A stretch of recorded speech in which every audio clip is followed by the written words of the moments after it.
noite, que a paz de Jesus permaneça em nossos corações. É uma alegria muito grande estar aqui com vocês, mais uma vez, nesta casa que nos socorre espiritualmente nas nossas necessidades, auxiliando-nos a superar as dificuldades. E hoje o nosso Evangelho fala-nos, é o capítulo 16, e fala-nos servir a Deus e a Mamon. E é um momento em que nós procuramos entender como utilizar os nossos bens. O cuidado que devemos ter no apego às coisas materiais e, conhecedores que somos desta doutrina abençoada, a importância que damos, às vezes, às conquistas, ao dinheiro, à forma de utilizá-lo. E o nosso Evangelho vem colocar uma ordem, um esclarecimento nisso, fortalecendo-nos nas decisões e auxiliando-nos a entender o nosso amanhã. Por que Mamon? Quem era Mamon? Jesus colocava frente a Deus, conclamando os homens a escolher entre eles. Ele era uma divindade fenícia, simbolizando a riqueza. E era muito cultuado na época de Jesus. E Jesus coloca-o como exemplo para falar-nos a respeito da utilização da riqueza. Ela foi uma figura muito forte, usada para divertir aos que se prosternavam ante o ouro, esquecendo da hierarquia dos valores verdadeiros do espírito e do coração. Quando nos apegamos demasiado às coisas materiais, às aquisições, a tudo aquilo que vemos, que tocamos e que realmente nos facilita o dia a dia, hoje muito em voga a eletrônica, não é?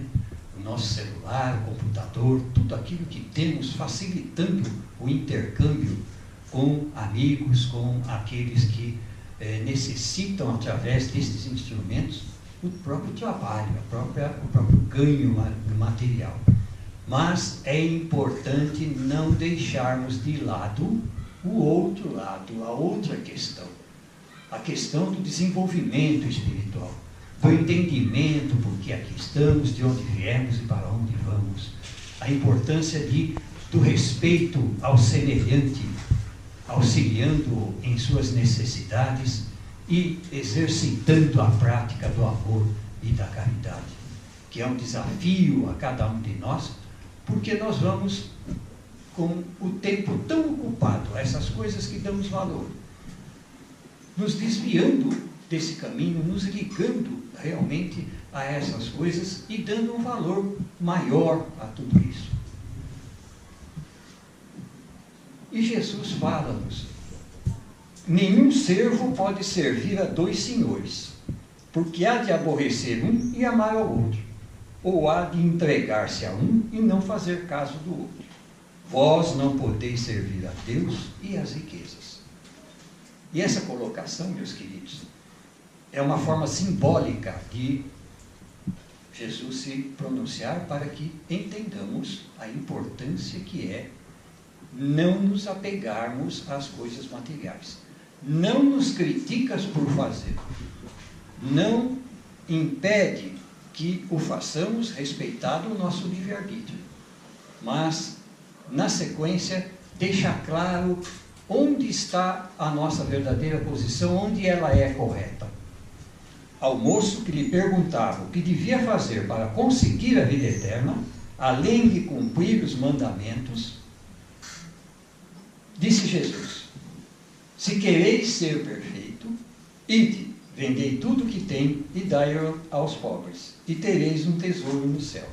Depois vem e segue-me. Qual é de nós que conseguiria fazer isso? De repente, livrarmos-nos de tudo que temos, vender o carro, vender a casa, vender os nossos bens, as nossas joias, e seguir a Jesus simplesmente pregando a sua doutrina passando ao outro aquilo que nós vamos aprendendo e modificando o nosso dia a dia.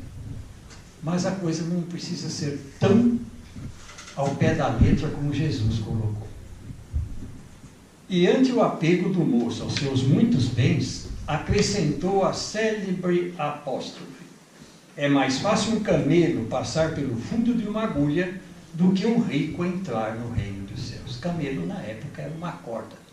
E realmente não tinha como passar uma corda pelo furo da agulha. Então, Jesus coloca essa frase simbólica, demonstrando que é difícil entrar no reino dos céus quando temos muitas posses. Vamos entender por quê.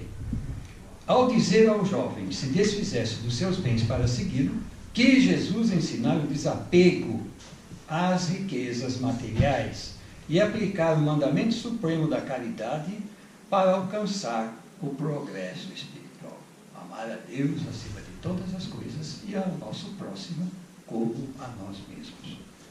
Ver no outro aquilo que gostaríamos que nos fosse feito, fazendo a ele também da mesma forma.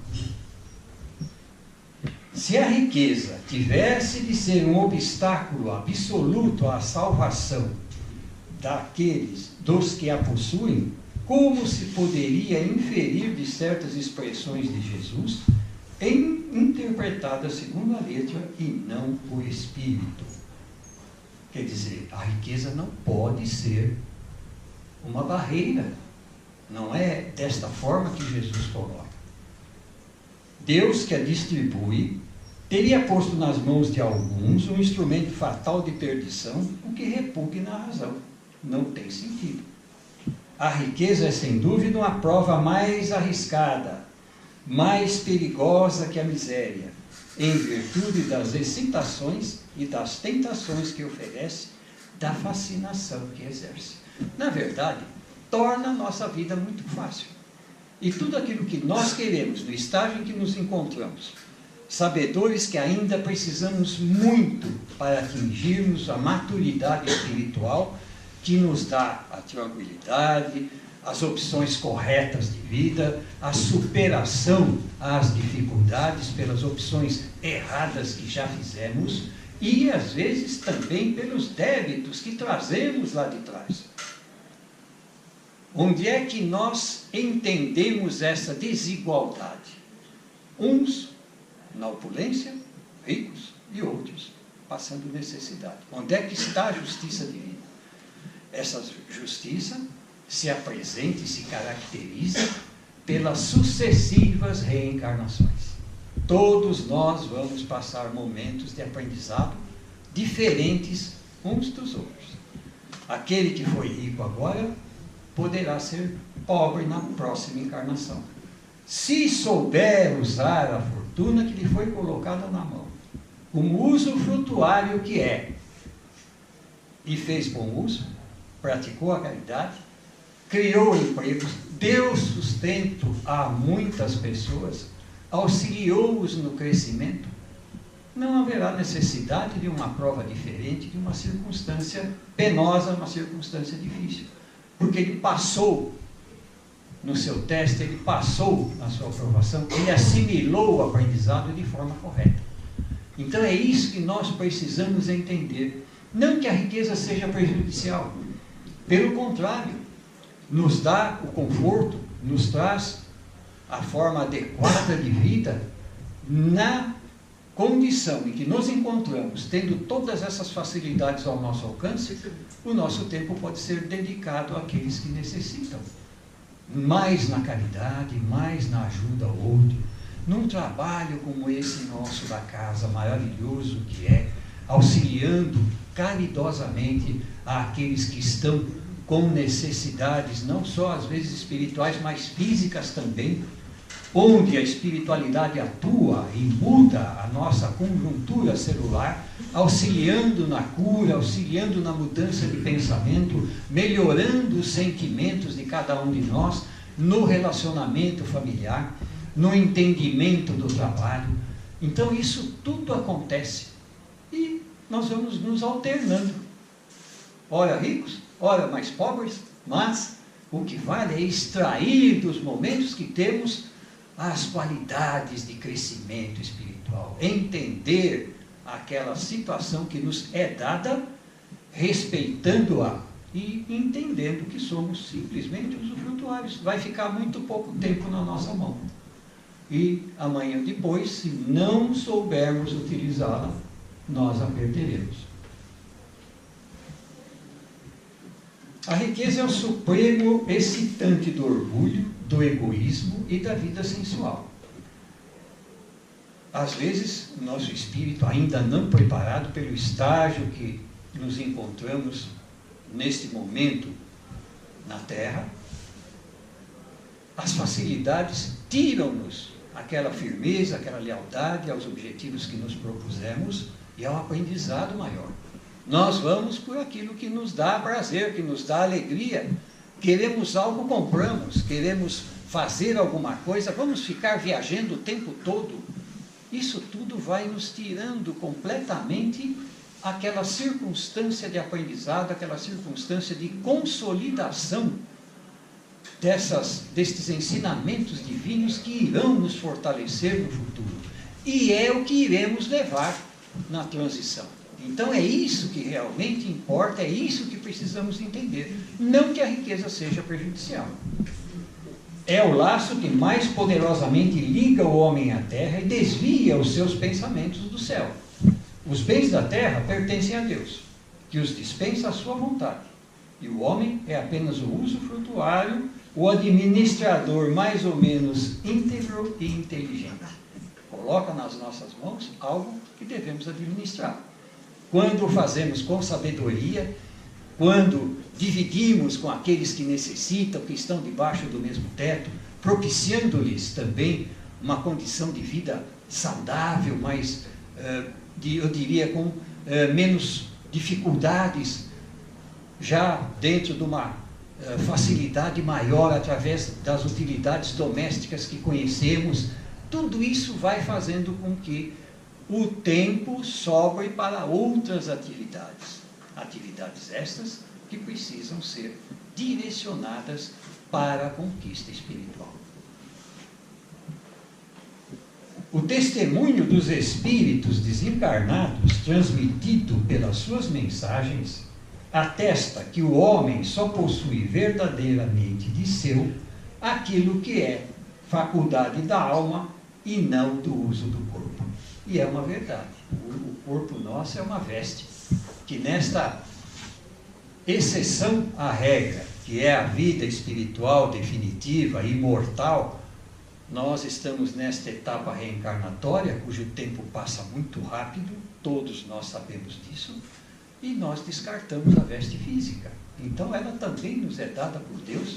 Esta máquina maravilhosa que nós sabemos funciona com uma energia por um tempo que nós não sabemos aquilatar, mas que é muito além do nosso entendimento, e os desgastes, os desvios, os aborrecimentos, os vícios encurtam às vezes esta energia que sustenta o corpo físico.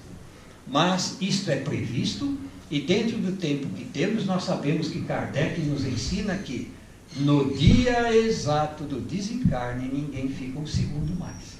O motivo vai realmente fazer, a pessoa fará a transição, deixando o corpo físico e transferindo-se para o lado de lá. E é importante entendermos que nós vamos levar o estágio em que nos encontramos. Aquele entendimento que tivemos, a forma caridosa com que agimos, a mudança interior, a nossa reforma íntima, deixando de lado orgulho, egoísmo, vaidades, coisas que realmente barram o nosso progresso. Ao transpor o umbral da morte, levamos conosco aquilo que ninguém tem o poder de nos tirar. Essa é a grande vantagem. A inteligência, os conhecimentos, as qualidades morais. É por isso que estamos em sociedade, é por isso que trocamos informações, porque o tempo, às vezes, não é suficiente para o nosso desenvolvimento pleno, espiritualmente falando. Nós temos, sim, às vezes, nascemos em berço já esplêndido, já com todas as regalias necessárias, mas as qualidades morais caminham à parte da nossa inteligência. Não é porque um espírito tem um grau elevadíssimo de inteligência, ele possui qualidades morais no mesmo nível.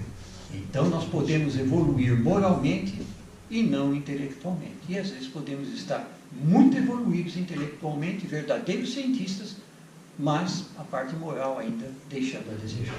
Não entendendo as necessidades do outro, agindo com egoísmo, agindo com orgulho.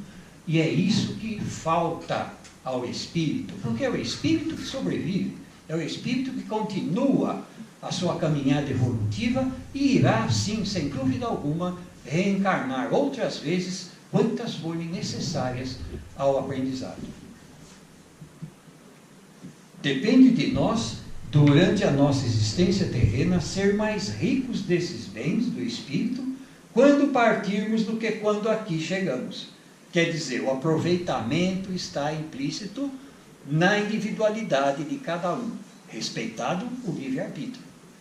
Eu posso fazer o que eu quiser, mas nem tudo me convém. Então é importante nós sabermos fazer a seleção na hora certa e trabalharmos sempre vigilantes, orando nas horas mais difíceis, para que a espiritualidade esteja próxima de cada um de nós, nos dê a sustentação necessária e modifique as circunstâncias que poderiam nos levar ao arrastamento, à forma errada de optarmos por aqueles problemas que surgem à nossa frente, testando a nossa inteligência.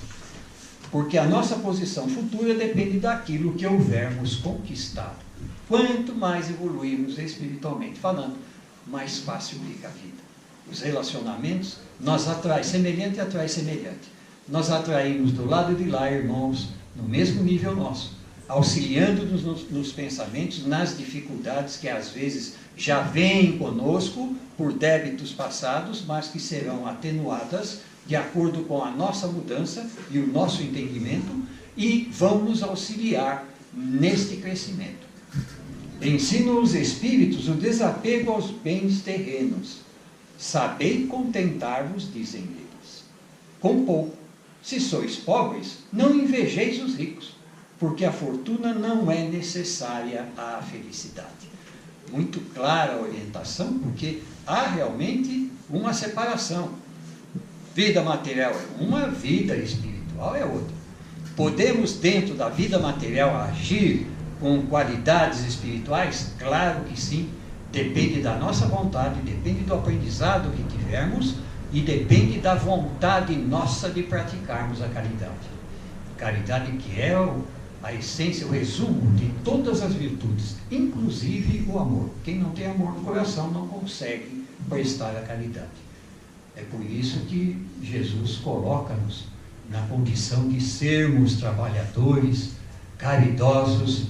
A afabilidade e a doçura tem que andar conosco, porque a partir do momento em que vamos evoluindo espiritualmente, nós vamos entendendo melhor a circunstância do outro, as dificuldades que o outro apresenta, porque nós sabemos que ele vai progredir também, mas ele está no estágio ainda de tentar superar as suas dificuldades. A nossa compreensão faz com que tenhamos a necessária paciência. Perdoamos, melhor dizendo, o irmão quando ele erra conosco, porque sabemos que não somos infalíveis também. E a partir do momento em que nós perdoamos, no momento em que errarmos, Deus estará conosco, perdoando-nos também, abrindo novas portas, abrindo uma nova forma de nós agirmos. Se sois ricos, não vos esqueçais que esses bens vos são confiados e que devereis justificar seu emprego como se prestasseis contas de uma tutela. É algo que é dado temporariamente e que nós devemos administrar. Se bem administrado, as coisas vão dando certo. E nós podemos sim, mesmo com a riqueza nas mãos, continuarmos o nosso progresso espiritual. Quantos que sabem dividir aquilo que têm? Quantos que abrem oportunidades de trabalho dando emprego, fazendo com que as pessoas de forma digna conquistem o seu salário, conquistem aquilo que precisam, para que possam também evoluir e viver com dignidade. Advertem ainda os espíritos, considerando a brevidade da vida, quanto à preocupação incessante pelo bem-estar material e a pouca importância dada ao aperfeiçoamento moral que deve importar na eternidade. Por quê? Quando deixarmos o corpo físico, a única coisa que vamos levar é isso. E como é que nós vamos nos relacionar do outro lado se a vida continua? Não pensem vocês que vamos entrar em consciência e aguardarmos o momento de reencarnarmos novamente. Existem locais próprios para nos receber e que a vida vai continuar. Seremos recebidos por companheiros que já vivenciaram conosco, que nos amavam, que nós amávamos, e a vida continua. A nova etapa reencarnatória virá, se necessário for, e dentro de um programa estabelecido para que o nosso progresso seja uma continuidade e não algo que possa nos barrar. Quantas dificuldades, cuidados, tormentos se passam para aumentar uma fortuna mais do que suficiente. Nós vemos no nosso dia a dia pessoas numa condição de trabalho ganhando uma soma vultosa que dá a si própria, a toda a família, a condição ideal. Mesmo assim, agem de forma errada, querendo mais, fazendo do poder a forma de conseguir mais proventos, mais dinheiro, mais situações de riqueza, de opulência, a troco do quê? É a falta de esclarecimento, é a falta de entendimento. É por isso que esse Evangelho, é por isso que Jesus, falando conosco diretamente, trazendo-nos esses ensinamentos de forma clara e ao mesmo tempo tendo esse nosso Consolador prometido, o Espírito da Verdade, dando sustentáculo com a sua equipe a todos esses ensinamentos, tornou essas informações inteligíveis, claras, falando o nosso dia a dia. E olha, nós vamos ter aí centenas de anos à frente e esses ensinamentos serão atuais, sempre serão atuais. Finalmente, aborda-se a questão de direito do homem de transmitir a fortuna de que é depositário aos seus descendentes. Muitos se preocupam com isso. Vão adquirindo bens, vão multiplicando a sua riqueza e pensando em transferi-las aos seus. E aí nós nos perguntamos, será que isso adianta? Será que aquele que vai receber isto estará realmente em condições de administrá-la? Deus é que decide. Vejam só o que nos fala. Resposta do Espírito de São Luís. O homem pode perfeitamente transmitir depois de sua morte aquilo de que gozou durante a vida, porque o resultado desse direito é sempre subordinado à vontade de Deus, que pode, quando quiser, impedir seus descendentes de gozá-la. Se não for meritório, se não for necessário ao aprendizado daquele que fica, não vai ficar com ele a fortuna. Então, não adianta nós querermos beneficiar alguém pela nossa vontade, achando que estaremos resolvendo todos os problemas, e às vezes estaremos errando. As pessoas, às vezes, nas dificuldades é que se fortalecem, é que aprendem. Aquele que trabalha desde o início da existência é aquele que mais facilmente enxerga a necessidade do outro, que valoriza a vida que tem, que dá àqueles que convivem com ele o respeito pela forma realmente corajosa de enfrentar o dia a dia e vencer os problemas, sempre aplicado, sempre alegre, sempre de boa vontade e, ao mesmo tempo, ao crescer, ao entender o seu dia a dia, auxiliar aqueles que estão com problema. A hora que nós entendermos o porquê estamos vivendo em sociedade, o porquê desta coletividade, nós vamos viver mais fácil. Deus quer a nossa união, quer o nosso entendimento, quer que troquemos informações, quer que aquele que sabe um pouquinho mais auxilie aquele que sabe um pouquinho menos. Quer que aquele que tenha mais saiba passar ao outro o que tem menos, para que ele possa também ter uma vida digna, sem sofrimento, uma vida de paz, uma vida de equilíbrio, uma vida de amor, onde ele será, no momento necessitado, mas num futuro bem próximo, aquele que vai servir também, que vai ajudar também. E aí nós teremos uma humanidade toda harmônica, toda amorosa e todos com o pensamento sempre no bem. Não existirão mais guerras, não existirão mais doenças, não haverá mais a necessidade destas provas difíceis que enfrentamos e às vezes não entendemos por que eu, por que para mim isso. Mas nós sabemos que Deus, na sua justiça, na sua infinita sabedoria, dá a cada um de nós o freio na hora certa, para que a gente possa retomar o caminho através do pensamento, da análise daquilo que estamos vivenciando e nos fortalecendo para um amanhã que se tornará, claro, sem dúvida alguma, um amanhã mais feliz, mais próspero, mais equilibrado, mais lúcido. É tão bom caminhar com a alegria no coração. É tão bom estarmos sempre desenvolvendo a nossa fé, porque nós sabemos que nos momentos de dificuldade, essa fé vai nos sustentar, vai atrair para junto de nós aqueles irmãos da espiritualidade que sabem o que nós necessitamos e não vão nos abandonar. Que Jesus nos abençoe, que Jesus nos fortaleça neste caminhar, que nós possamos estar sempre receptivos para as informações do alto, que eles estão, nós não sabemos, sempre conosco.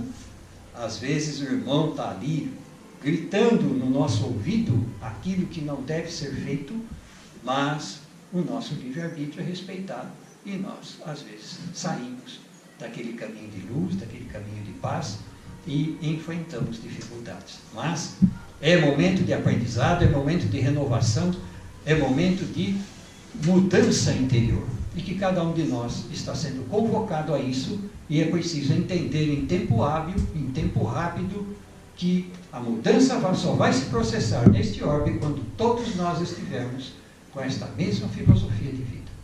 Muita paz a todos e que Jesus nos envolva em sua luz. Vamos então envolvendo com carinho a nossa irmã Nádia, que ela vai trazer para todos nós a palavra do mentor desta noite.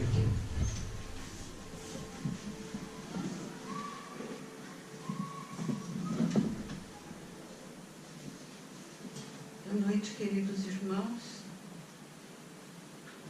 encarnados e desencarnados aqui presentes.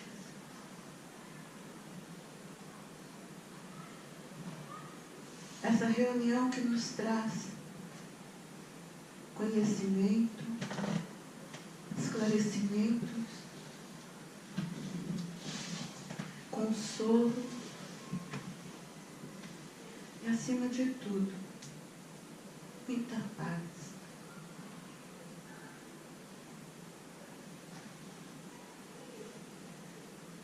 Irmãos queridos,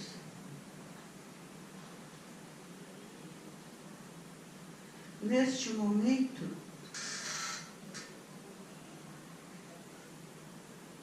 muitos irmãos estão voltando ao plano espiritual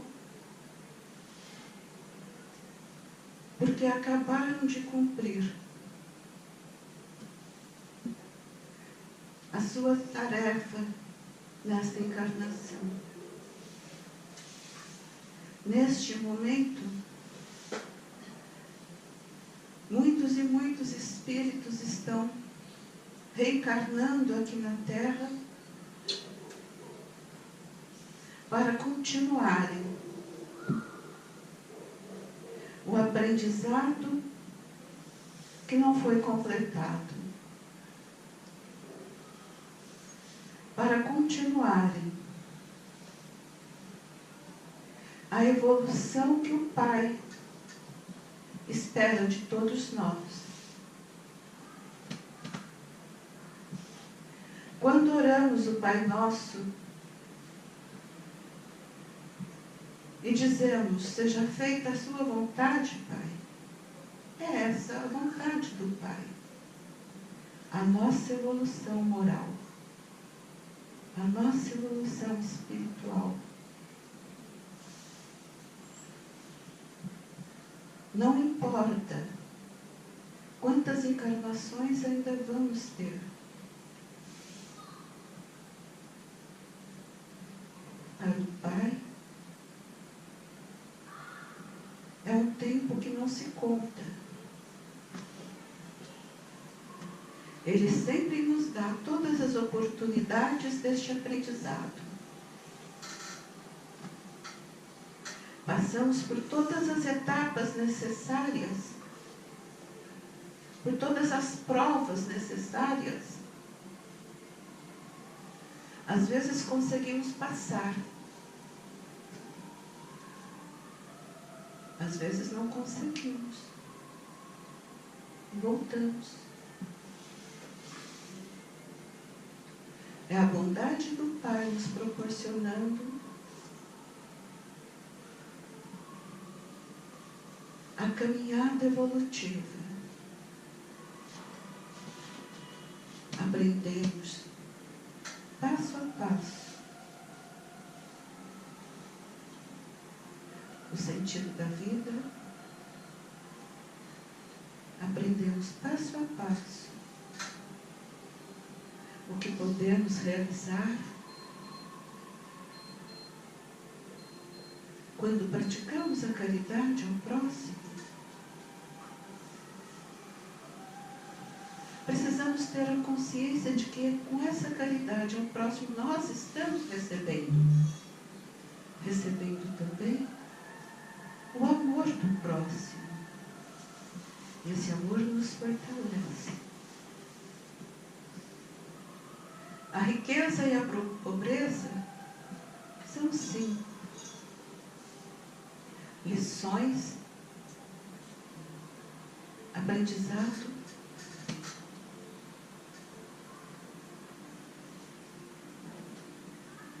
que muitas vezes não conseguimos entender.